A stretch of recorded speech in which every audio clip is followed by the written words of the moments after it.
Hello, my name is Mark Gibson, and you're listening to the podcast version of the Teagasc Signpost series, a weekly webinar that promotes and examines sustainability in Irish farming. Good morning, ladies and gentlemen. As I say, greetings from Kiltiernan. So, AgClimatise, a roadmap to climate neutrality for Irish agriculture, as Mark said, was launched by Minister McConalogue in December.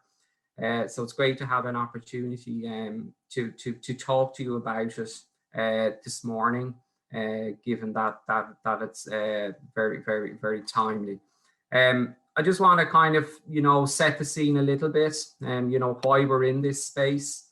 The programme for government and the recent Climate Action Amendment Bill, has the objective for a climate neutral economy by 2050. And agriculture is clearly going to have to be part of that.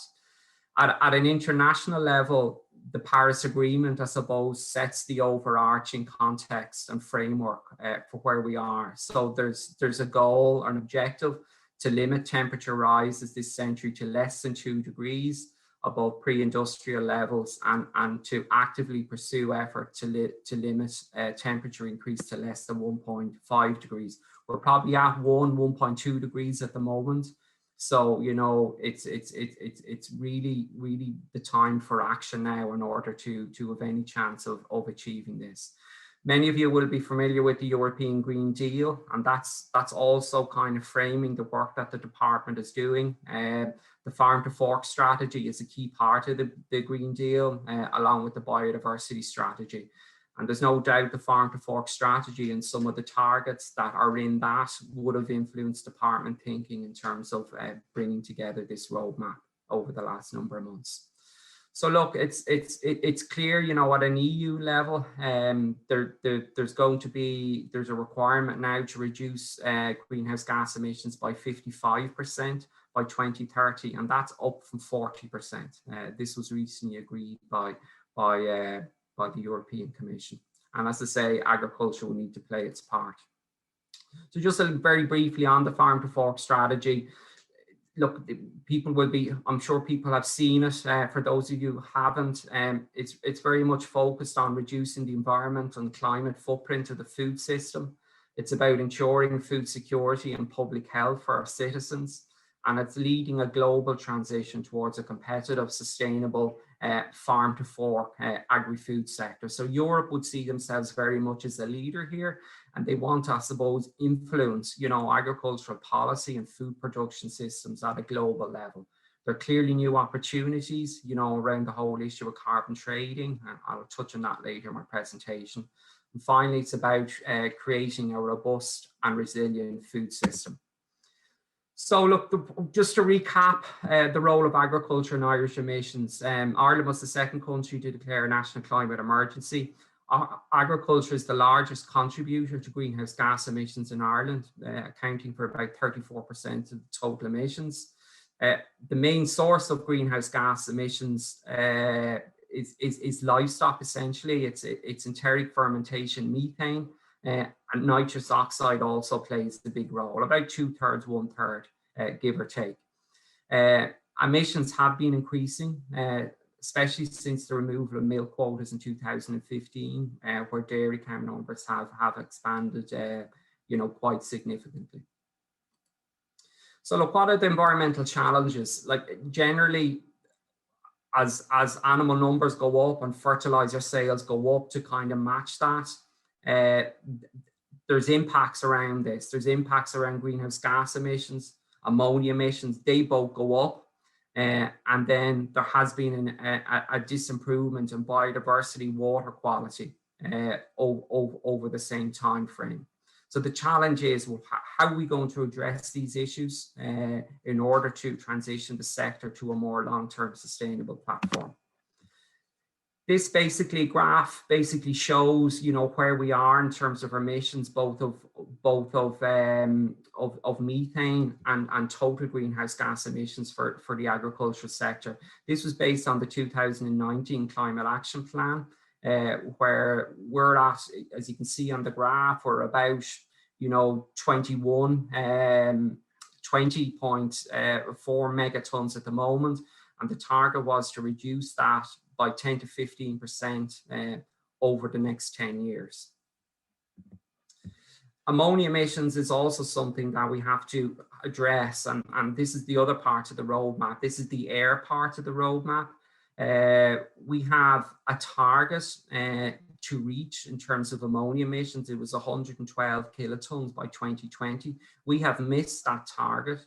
Ammonia emissions are approximately about 119,000 tons at the moment, and almost exclusively all that comes from the agriculture sector. Our target in 2030 is 107 kilotons, and this is a key challenge for us, and some of the measures within AgClimatise are very ambitious in order to try and bring us in compliance with these ammonia targets.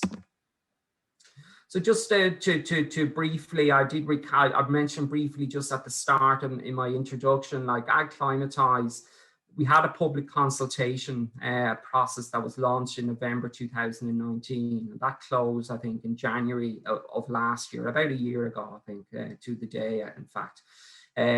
It was a very extensive engagement. We had 400 survey responses. We had 104 written submissions.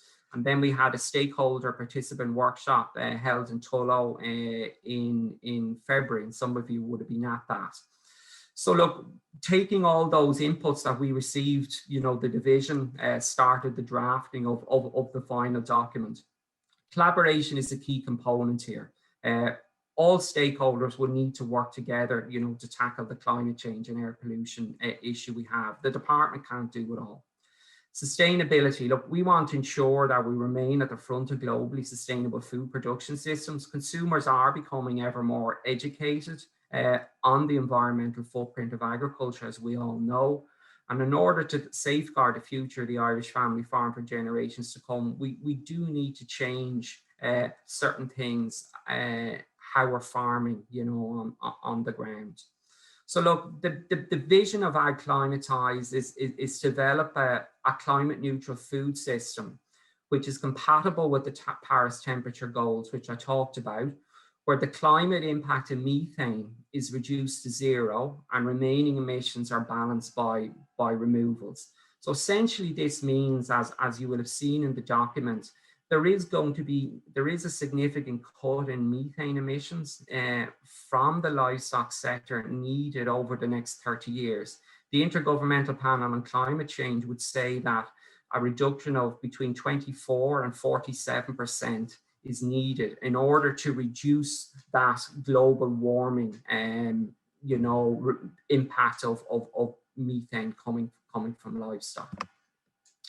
So look, the roadmap sets out targets for 2030 and sets us on a path for climate neutrality by 2050. As Marcus said, there's 29 specific actions.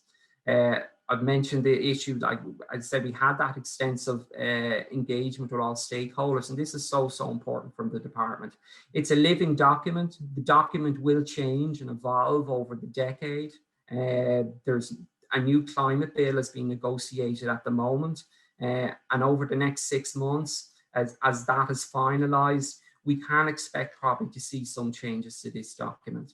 Essentially, this document is based on mobilising the Teagasc greenhouse gas and ammonia max. Teagasc produced an ammonia max last year. They had their greenhouse gas max from 2018. So essentially, this document takes the best of those documents, if you like, and brings them together.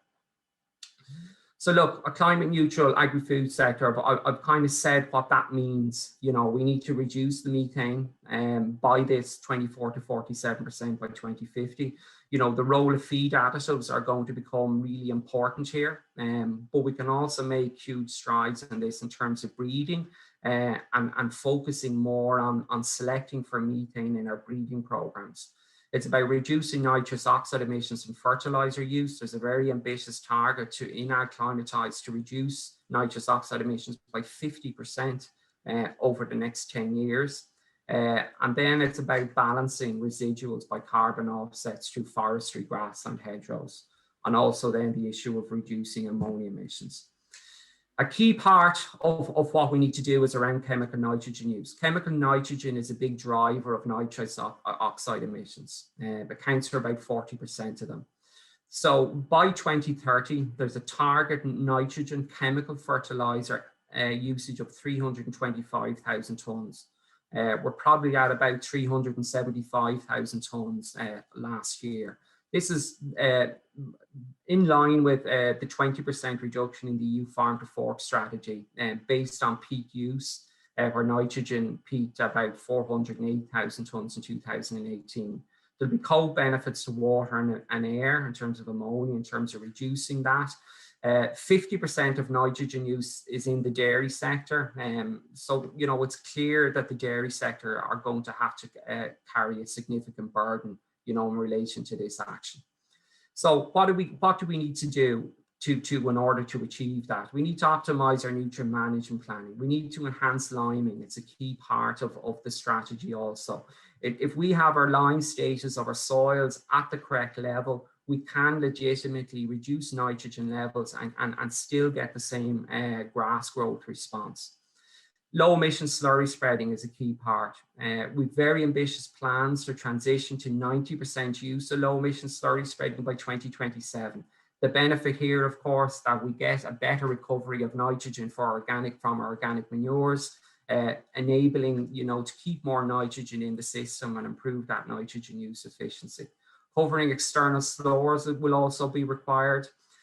Clover and all grass seeds by 2022, and then the use of leguminous crops. A second kind of key component is not only reducing the total amount of fertilizer, it's also looking at the type of fertilizer we spread. So we want to kind of move towards protected forms of nitrogen. And this is where the whole area of protected urea comes in. Some of you will have heard about this and some of you will already be using it. So by the end of 2023, we want to transition away from untreated urea to protected urea. And then further down the decade, we want to replace 65% of CAN with protected urea. So look, we're going to have to work very closely with the industry and both a co-op and the fertilizer companies in order to achieve this. But these two measures are alone, both reducing overall end use and by changing the fertilizer type, these are the two things that farmers on the ground can do, which will have the greatest impact in reducing greenhouse gas emissions within the agricultural inventory. So if you were to take nothing else away from today's presentation, I would ask you just to focus on these two issues.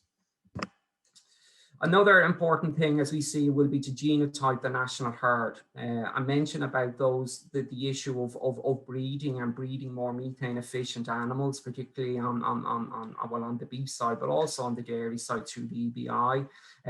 This will enable us to accelerate progress in that. So, you know, we're very excited about the potential this has.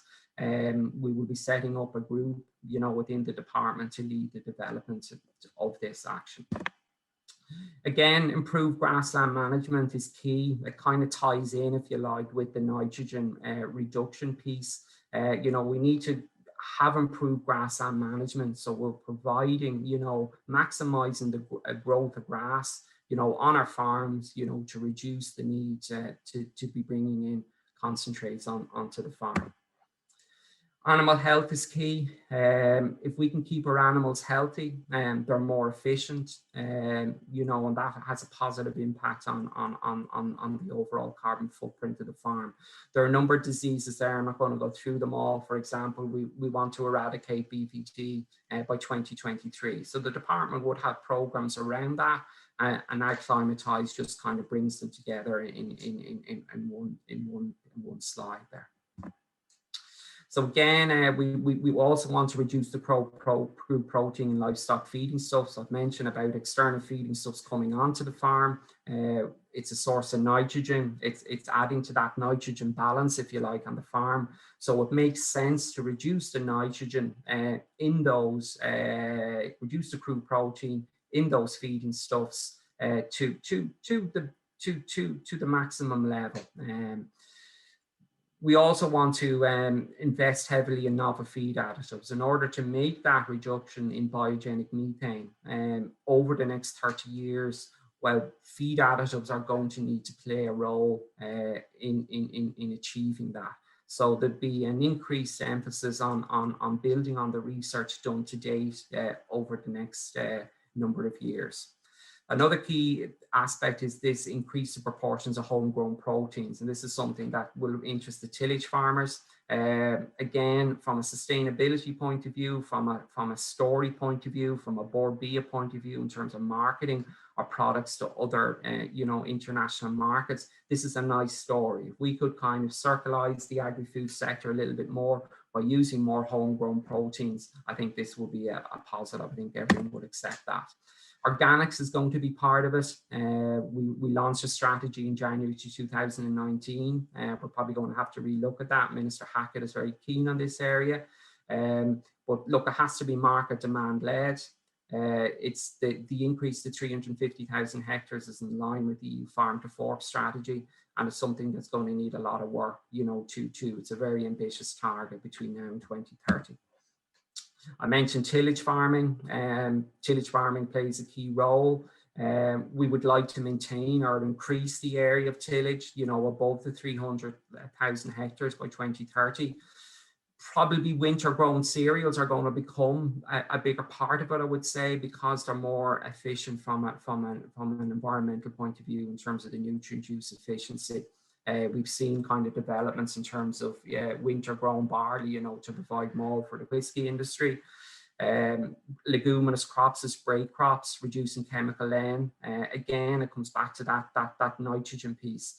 Buffer strips, reduced tillage techniques, strong cooperation is being looked at, not all over the country. We will have to manage that because obviously straw is still used as a bedding requirement for some livestock farms. But looking at those higher value products in terms of the oats, the wheat for milling, the malt and barley, and also trying to incorporate more organic manures back onto the farm.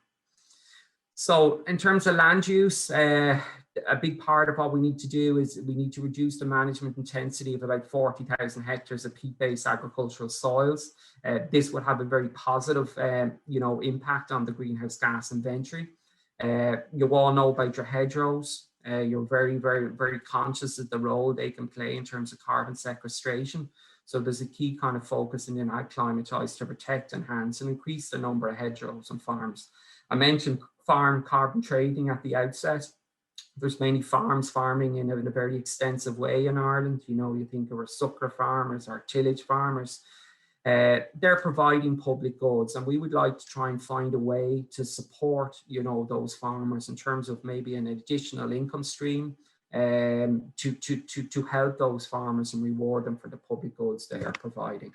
Forestry is a key part of it. It's Minister Hackett's areas of your review group recently, and they will be tasked, with growing deforestation rates to 8,000 hectares per year, effectively doubling them from current levels. Energy on farm is also going to be, part of the discussion. There's a requirement in AgClimatise for a 20% reduction, use across all farms, and then, generate 20% deployment of renewable energy systems. You will see Minister Ryan yesterday in the media, he launched a consultation process on microgeneration in terms of the possibility of generating electricity and selling it back into the grid. So that's something I think that farmers will be interested in, and they should really take some time to look at that consultation process and submit their thoughts into it. We've heard a lot about anaerobic digestion. When I first joined the department in 2001, one of the first areas I looked at was anaerobic digestion. It hasn't really developed, as an industry dramatically over the last 20 years, but it certainly does have a role. It's about getting the policy framework right, to enable that. But certainly anaerobic digestion can play a role in terms of reducing that methane, overall methane level from Irish agriculture as well. So look, just some at the end of the document, for those of you that have read it, you'll be familiar. It's more like cross-cutting enabling actions then into the future. So the agricultural knowledge and innovation systems is key here. And this is a little bit what we're doing this morning. Teagasc will play a crucial role in relation to this. It's about continued professional development for farm advisors. There's no point in the department, need to get this message out onto farms. And there's a huge role for the farm advisory, to do that. And signpost farms, you've heard about these, they're going to be established and they're going to play a key role as well, in driving this behavioural change and explaining to farmers, why we need to do this, how we need to do it. We would like to establish a centre of excellence, in terms of this ruminant methane piece, grassland soil carbon fluxes, and a carbon neutral resilient farms. I guess like New Zealand, we're very similar, that we both have significant part of our greenhouse gas inventory comes from agriculture and from grass-based livestock production systems. So, there's a lot of we can definitely kind of lead in this space, and that's something we're looking to explore. As I mentioned, look, the ACUS is clear. We all know that we need to have strong links between research and practice, and just, encouraging those data flows back down to farm. Some other issues, Origin Green will play a role here. It strengthens our reputation to credible, measurable actions to drive competitive advantage and sustainable growth in Irish produce, in order to, get to those high-paying markets where we need to be. This roadmap, if someone was to be critical of it, and some people have said it to me, it's very strong on the how, but it's not always clear on, or it's very strong on the what, but not very clear on the how we're going to implement some of these actions. But that was deliberate, because we see this as a collaborative approach, as I said. So we will be setting up expert consultative groups this year in order to drive some of the implementations of the actions. But this isn't the department doing it. We want to involve everyone in this process in order to ensure that we get this right. Some people will ask about funding. The new CAP has been delayed. It won't start before 2023, as we all know now. We'll certainly be looking at rolling over some of the schemes. You've seen that. We will also look at some pilot measures that will be trialed, to help, implement the measures and actions that are in AgClimatise.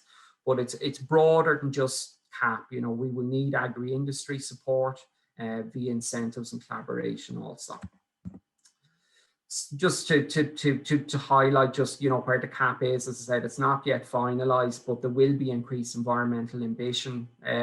Each member state will have to prepare a CAP strategic plan, and that process will take place this year. It will need to reflect, the farm to fork. That's very clear. You've heard about eco schemes and the long-term agri-environment climate measures. So, there's no doubt that the new CAP will have greater focus on the environment and climate. So look, as I said, the CAP and public bodies can't do it all. This entire sector is in this together. This isn't the department's roadmap, it's our roadmap. It's everyone's roadmap that's working in the agri industry. And all sectors must play the part, be it industry. We've seen some great initiatives from Dairy Sustainability Ireland in terms of the asset programme. We need the advisory services. For example, many co-ops offer a fertiliser spreading service. Can they do the same for lime? We need to improve the lime status of our soils. Do pricing models need to change? We've seen examples already for bonus payments that enhance environmental initiatives on farm. We saw some biodiversity initiatives last year. What about bonus payments for farmers involved in milk recording or potentially finishing animals earlier? So these are the kind of things that, the industry are going to have to consider going forward to drive that change on, encourage the change on farm.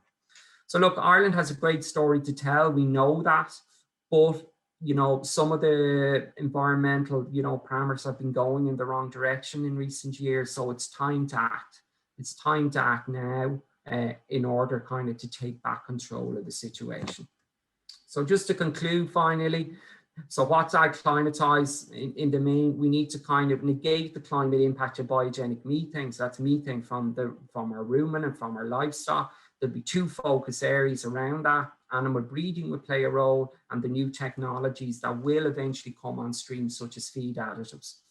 Ireland has a competitive advantage in grass production. We know that. We know that's why, you know, we developed as a grass-based livestock production system here. But we need to reduce the losses of nitrogen. You know, nitrogen use efficiency on livestock farms could be better. You know, we're at about 25–30%. We need to get that up, you know, and focusing on protective forms of nitrogen, the use of clover, the use of less will help us achieve that. Again, I've mentioned land use management is going to be key. We're going to have to generate, you know, carbon offsets through forestry, through the rewetting of the carbon-rich soils, and the management and enhancement over hedgerows. Look, on all these things that we're going to do, you know, there are a number of co-benefits then in terms of water quality and biodiversity. So by meeting our climate objectives, we can make significant progress on water quality and biodiversity also. So I'll leave it at that. Thank you for your attention. My contact details are on the slide if you ever need to get in touch. So I'll hand it back to you, Mark. Dale, thanks very much. Right on time, which means we have lots of time for questions. You'll be glad to hear, Dale. Great. You gave a very comprehensive presentation there, and I know, look, time hasn't allowed us to go into every the detail, but what do you say to the people that, you know, that beyond the environmental impact, you know, what are the implications for agriculture in Ireland if we don't hit these targets that you've outlined? Look, I think, you know, not reaching the targets is no longer an option. I think from a number point of view, both from a legislative point of view, at a Brussels level in terms of fines, but I think ultimately for me, the bigger issue is around the consumer, Mark. You know, and consumers around the globe are going to be looking, you know, at these issues ever so more now. And they'll be very conscious now in terms of, you know, what they're buying and where they're buying. So we want to dine at the top table. We want to be, you know, getting the best return and best value for our products in that international market space. We're exporting, you know, what, nearly 90% of the food we produce. So we're very conscious. We need to be very conscious of what the market is telling us. So outside the issue of fines, you know, from Brussels, I think, you know, it's keeping that kind of consumer clearly in our focus. And we need to, you know, be the best we can be. And this is what AgClimatise will attempt to do. We're going into a decade of change, you know, there's no doubt. And some people, you know, it's human nature to get concerned, you know, when change is kind of, you know, coming. But, you know, I just like to reassure our farmers out there, you know, that the system will be fully behind them, you know, as we look to make these changes. It's in their interest that we do this, you know, over the coming years. Without wanting to sound pessimistic though, Dale, I mean, if we don't hit these targets, I mean, do you foresee regulation having to come in here to fill that space? Look, there's no doubt that will become part of it, Mark. You know, at the outset, you know, we're very much wanting to approach this from a collaborative point of view, you know, and work with the industry, work with our farmers, you know, explain to them why we need to do this. If we don't see, you know, if the trends continue to go in the wrong direction, you know, over the next year or the next 2 years, well, then the department will have to look at other options in terms of, you know, legislating for some of the issues that I've talked about today. And I think that's probably inevitable. The environmental pillar has described the AgClimatise document as a roadmap for business as usual and not ambitious enough to achieve the climate targets set down for Ireland. What's your response to that, Dale? Look, we have engagement with the environmental pillar. Yeah, we have a lot of dialogue with them. They were part of the consultation process. I don't agree with them. I think, you know, if you look at the measures, you know, in this roadmap in terms of what it's stating in black and white in a document, you know, a reduction of 50% in nitrous oxide emissions from fertilizer use, you know, transitioning away from CAN to protected urea at a level of 65%. moving to low emission slurry spreading, that we've a 90% target by 2027. That's an effective ban on the splash page, you might say. So I think this document is very ambitious. You know, it's all about, you know, following the science and keeping the science at the center of what we do.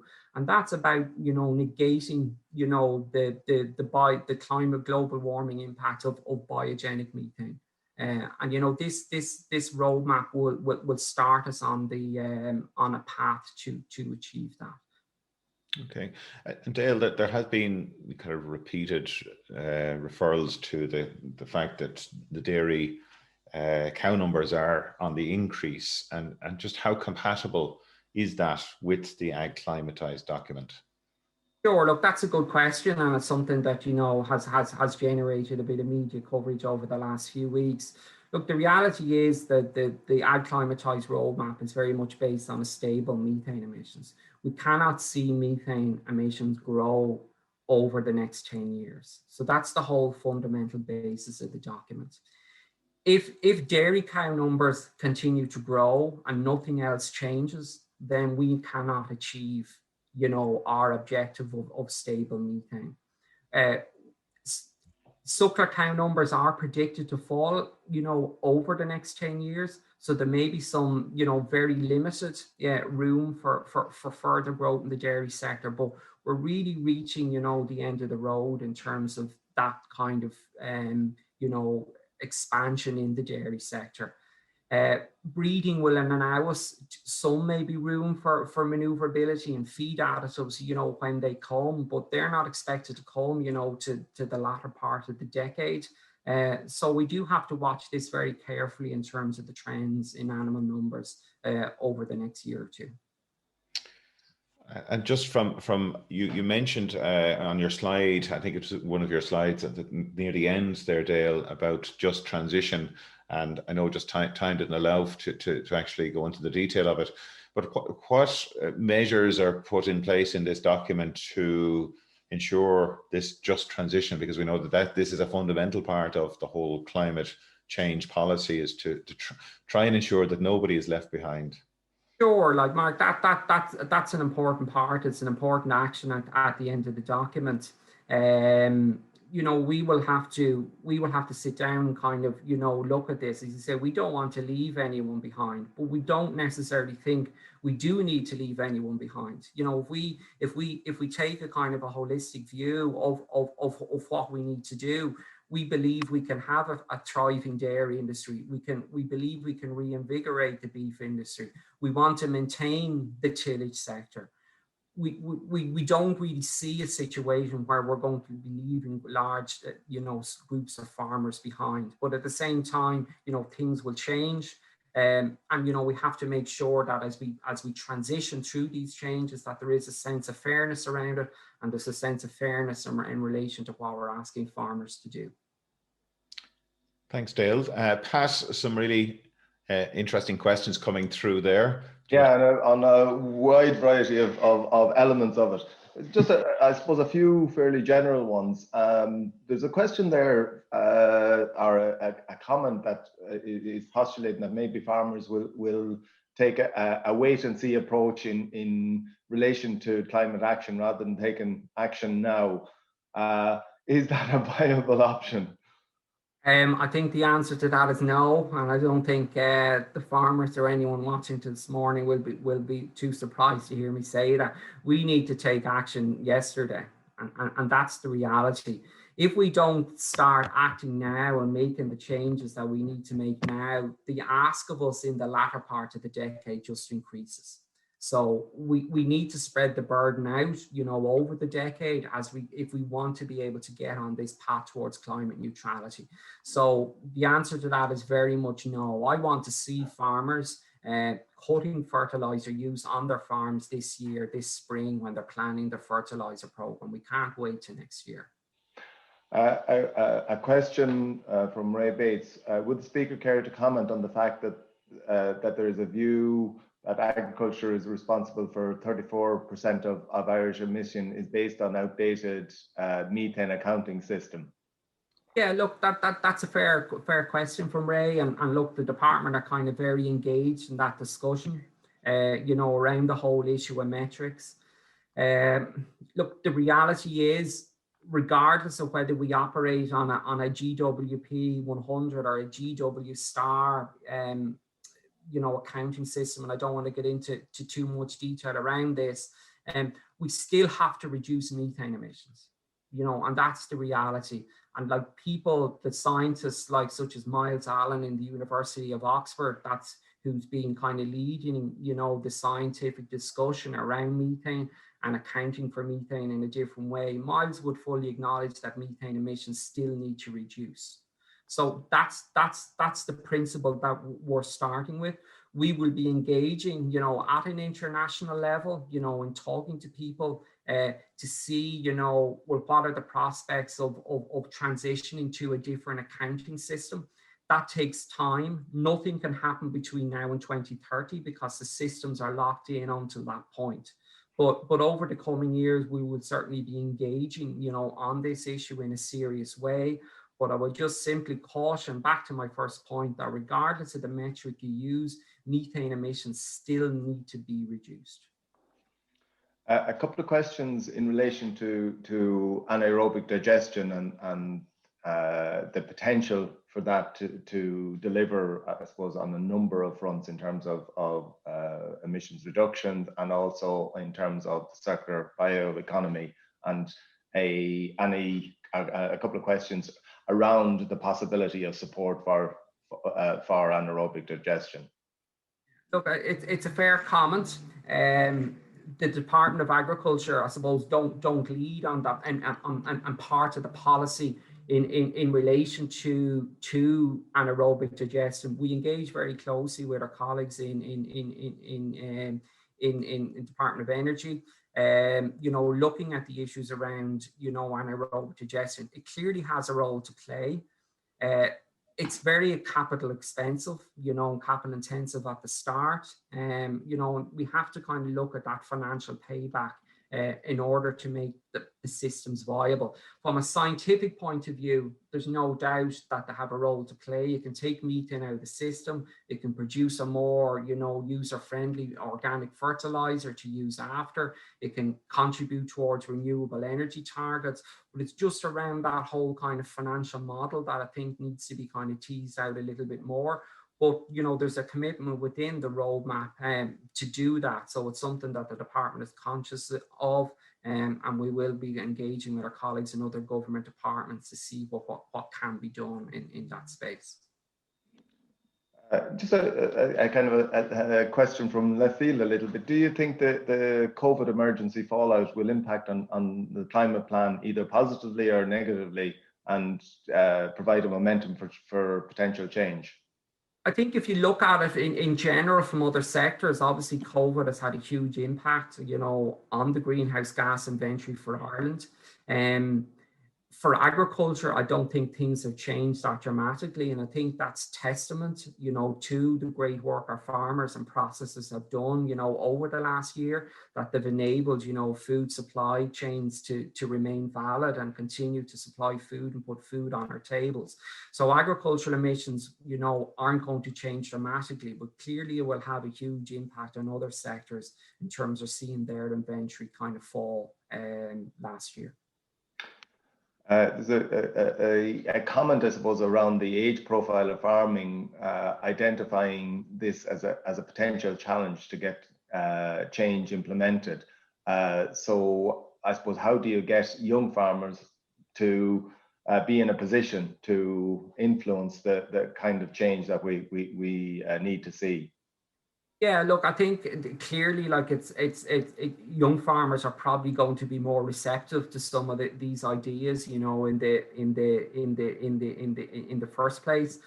It's a challenge, and you know, it's not just about young farmers, you know, implementing the changes. We need all farmers, you know, to contribute, you know, towards meeting the actions of this roadmap. So again, there's a role for us all to play, you know, in terms of Teagasc, yourselves and the private advisory system in Ireland. And we all have to roll up our sleeves and figure out, well, how are we going to engage, with that cohort of farmers that have done things in a certain way, for a long time, and just how we're going to drive that behavioural change. But look, it's a very valid point.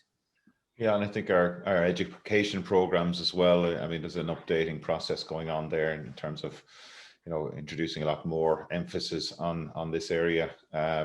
Question, Dale, in relation to, you mentioned about 50% of end use within the dairy sector, which would infer then that there's a 50% from outside of the dairy sector. So I suppose the question is surely that this should be spread across, these reductions should be spread across all sectors, that rather than just expecting the dairy sector to carry the burden. Maybe, I know that's not what you inferred or said, but just maybe you could comment on that. Or look, happy to clarify that. Look, the reality is everyone is going to have to play their role, in reducing nitrogen use. If you look at it from a tillage farmer's perspective, I mentioned where grassland farmers, livestock farmers are probably operating at a 25-30% nutrient use efficiency. Tillage farmers could be up at 60-65%. So it's clear for us as a department, the focus does have to be on that livestock side.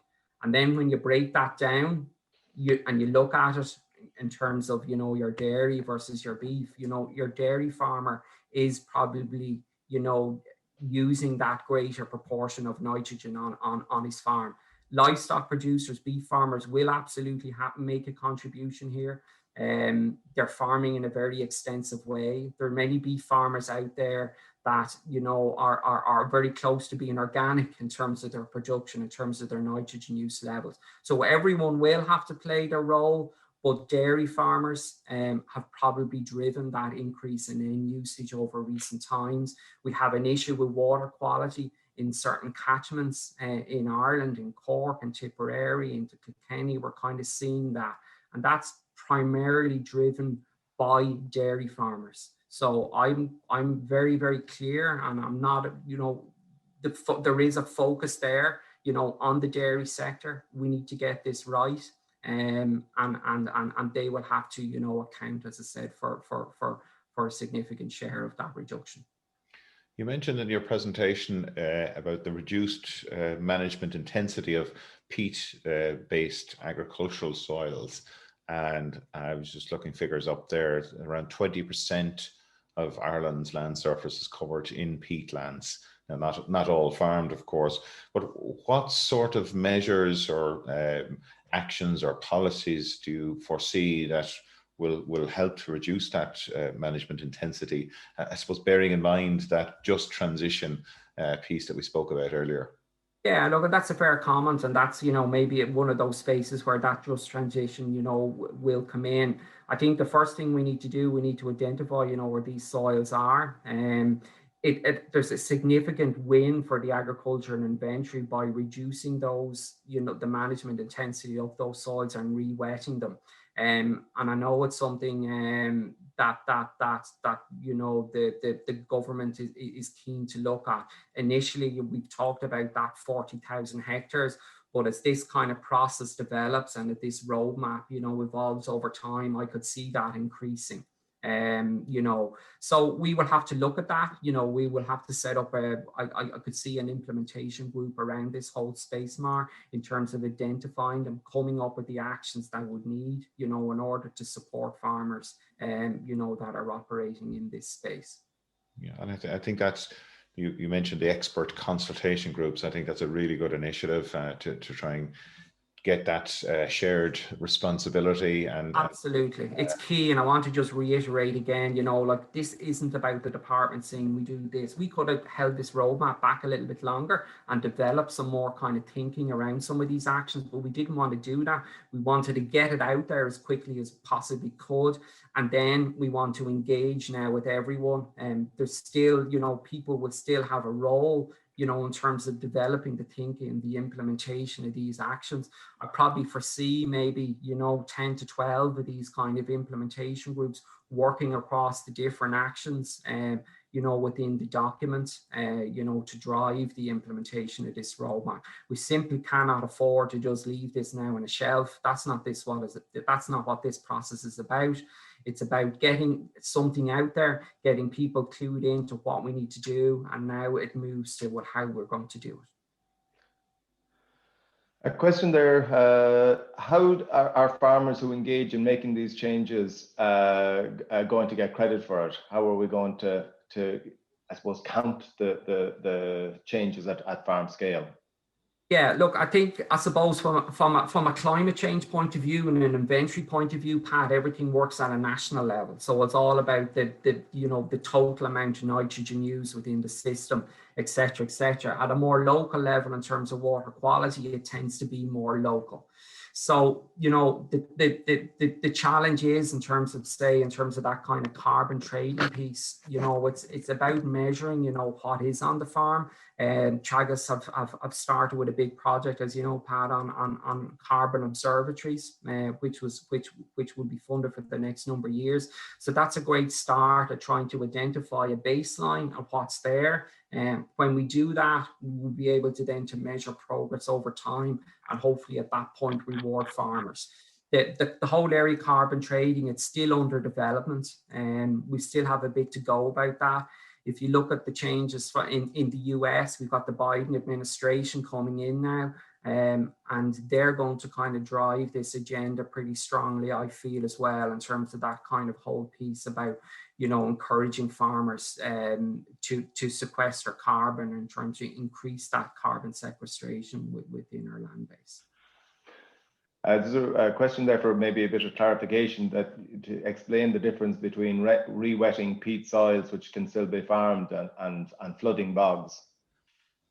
Well, I don't think, you know, the flooding of the bogs and the re-wetting of the peat soils, so that's something that we will kind of have to look at.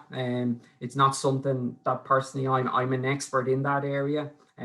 So as I said, we will be setting up an implementation group. My colleague Philip in the division, you know, leads on this area, and it's something that our thinking, you know, around that will develop this year. And I suppose there's two different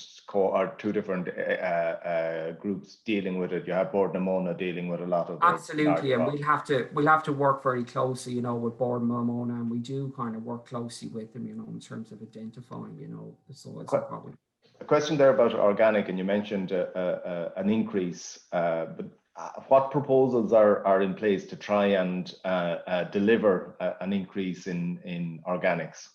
Again, that's a very good question, and I don't have all the answers for that at the moment. Again, it's very much in that space that, look, we would have to set up a group, you know, in that organic space, clearly cap in terms of having a kind of support program there that would enable farmers to transition, you know, to organic production. I mentioned, you know, there's a lot of our beef farmers, you know, particularly in the west of Ireland, that, you know, are very close to being organic. And, you know, so it does organic, you know, provide a potential opportunity for them to transition, you know, take that final step into that space. So look, funding will be part of it. Look, it has to be market driven as well. We have to make sure that the demand is there in the marketplace for these products. But, you know, it's something that Minister Hackett is very keen on, and we will be, you know, working with her to look at what the department can do, you know, over the coming years to transition people to help achieve that target. Yeah, there's a mention a lot of less or low emission slurry spreading in the plan, and a point being made here that irrigation farmers are probably the highest stocked farmers, and the environment would benefit most from these farmers using less. The question is it counterproductive to agricultural policy that as of today there will be no TAMS grant available to irrigation farmers to buy less tankers? Maybe you could explain the rationale for that. Yeah, look, it's a fair point. You know, on the face of it, and I understand, you know, the reason for that questioning. Unfortunately, when something becomes the law of the land, the department are then forbidden from grant aiding any farmer in order to achieve that minimum standard. So that's the simple reality of it. A number of irrigation farmers now are mandated you know, to use, from a legislative point of view, to use this equipment, you know, on their farms. And because of that, the department can no longer grant aid those farmers to receive support.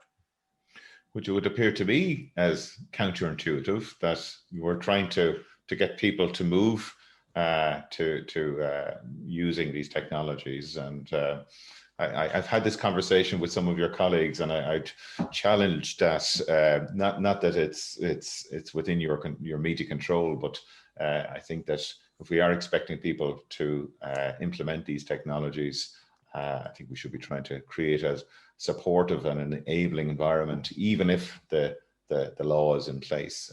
So maybe that's. Look, I'll take note of that, Mark. Yeah, great, thank you. Some more interesting questions. Question coming in relation to the whole funding around these measures, and you were saying in your presentation, Dale, that we can't leave it all to the Common Agricultural Policy, and bearing in mind the very strong focus of CAP on the same climate issues, how does the Irish government propose to support farmers over and above CAP payments to achieve AgClimatise? So that and in the context of national carbon tax receipts, I suppose that was mentioned as a potential funding source. Is that right? Well, look, yeah, the carbon tax, like, is an interesting one, and there will hopefully be some scope there that, you know, some money, you know, that we generate from that will come back into agriculture. I think that's already been committed by the government in terms of having, you know, a specific scheme, a national scheme on agri-environment, and that will be partly funded by the carbon tax. So, you know, there are things there that we can do, and we're going to be trialing a lot of measures, you know, over the next 2 years to see, you know, what works and what doesn't work, and then so that, look, when the new CAP comes in, we can kind of hit the ground running. You know, CAP does have a role to play, and we would acknowledge that. It's not all about funding, I would say. Like, if you look at the fertilizer piece, you know, in terms of back to the two main actions that I asked farmers to focus in on the beginning, in terms of reducing fertilizer use and, you know, switching fertilizer type, there's not necessarily a cost involved with those. So, you know, there's a lot of measures in this document that are cost kind of positive, or cost, you know, for the farmer. And, you know, we would ask, you know, people to kind of really hone in on that. There's some things that do cost money in terms of the low emission slurry spreading, and we've touched on that, but there's a lot of things in the document as well that people can do without, you know, increasing costs on the farm, and possibly potentially even, you know, reducing overall costs. The question here, will the N reduction required for climate be enough to deliver water quality and biodiversity issues, or will further reductions be required? Look, there's probably a degree of crystal ball gazing, Pat, with that one. You know, I would say that we're starting from a point where we feel if we could get to 325,000, we could achieve an awful lot. There is, as I say, a slight disconnect between, you know, our greenhouse gas inventory target, which I said is a national target, as opposed to water quality, which is a more local issue, and there's other issues that need to be done. It's not just about the overall volume of fertilizer, it's about, you know, when the fertilizer is being applied, the time of the year, etc., etc. So look, it's a difficult question to answer. We will be monitoring it kind of closely, but I would hope that, you know, certainly it would get us a long way of the way there by 2030. How confident is Dale that feed additives can work? I would be very confident. I think there's an expectation there now within the global livestock system, if you like, or the countries that are involved in producing livestock, that methane does need to reduce. There's no question about that. So there's, over the last 2 to 3 to 5 years, I've seen an awful lot of focus being put on this area. Like DAFM, the company, are very close to, you know, commercializing a product for confined systems of production. It's a little bit more challenging for grass-based production systems, and there might be a bit of a lag before products become available. But we're very confident in the department that a technological solution to the methane issue will become available. You mentioned the role of, well, I'm not sure if we actually mentioned today, but there's a question here in relation to the role of agricultural contractors. That, you know, we know a lot of slurry is being spread by agricultural contractors, a lot of fertilizer and lime, of course, as well. Are there plans to support that sector in terms of grants, particularly for the low emission slurry services that are supplied by this group? Yeah, look, that's a good question, Mark, and it's something that has come up before. You know, contractors aren't eligible, you know, for the TAM supports in terms of, you know, getting support to buy those machines. It's difficult within the rules that, you know, that the department operates under. But look, you know, that's a key issue. You know, we can certainly kind of, you know, look at that again. But I know my colleagues in the department that there are certainly difficulties around there. But look, we can see. Okay, we're coming close to the end. Pat, have you any final questions for Dale? No, I suppose one here. If AgClimatise is a living, working document, why are accounting systems locked in until 2030 when we know and understand that this area is rapidly developing? I suppose it's an international process, and the international process at a United Nations Framework Convention on Climate Change, in terms of their systems, that it is locked in. They work, you know, in long periods, kind of in advance. Our document is a living document from the point of view that we will be responding to the national requirements. And as I said, there's a new climate bill, you know, going through government, and the document will probably evolve on the back of that. Can we be more ambitious? Can we become not climate neutral before 2050? Can we accelerate, you know, the uptake of some of these measures, you know, even quicker? So those are kind of things that, you know, we will have to look at over the next year. But like, you know, by and large, you know, everything that the agriculture sector can contribute, you know, is contained within this roadmap path.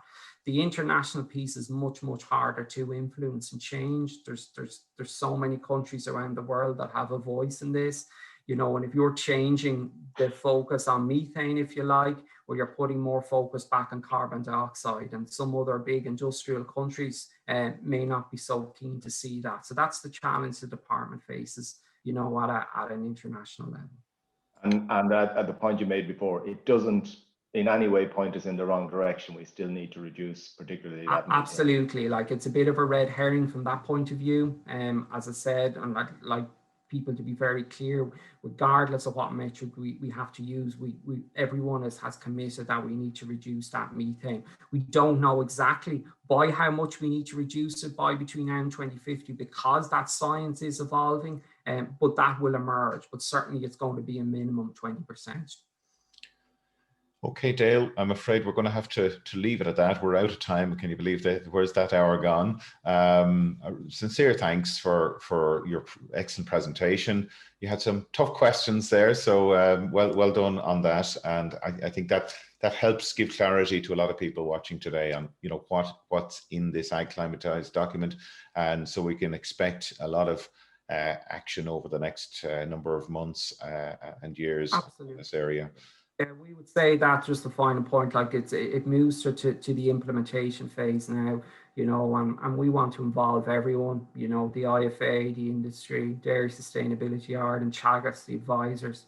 That's just a few examples. It's not an exhaustive list, but by working together, we can achieve great things. And this is not a document that sits on a shelf. Great, thanks Dale. And just a reminder to everybody, today's webinar is recorded and will be available on the Teagasc YouTube website very soon, and along with the presentation. If you'd like to receive updates on training opportunities and latest publications and invitations to events from Teagasc, I encourage you to sign up to the Teagasc Connected digital program, which is available. You get a link at the end of this webinar. Finally, I'd like to thank our production team, in particular Andy Boland, Catherine Keena, Pat Murphy, and Yvonne Maher.